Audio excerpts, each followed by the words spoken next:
Ultima batteria quindi con Mattia Zuin che ritroviamo dopo le prove dei 50 stile 200 farfalla, in quella che di fatto è la sua gara preferita, questa dei 200 stile libero. L'ha nuotata a Glasgow il mese scorso, il 5 di dicembre, nelle batterie dei Euroswim, campionati europei di vasca corta, 1:44,13, suo primato personale, nonché 13ª prestazione di sempre in Italia.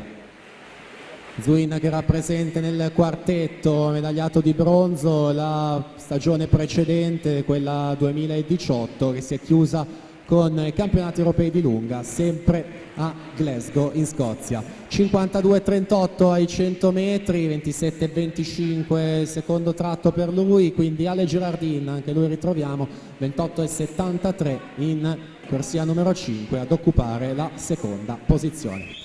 Torniamo là davanti, sempre con Zuin, rappresentanza del Notto di nuoto, nonché tesserato per il gruppo sportivo delle Fiamme Oro. 27,99 il suo terzo tratto.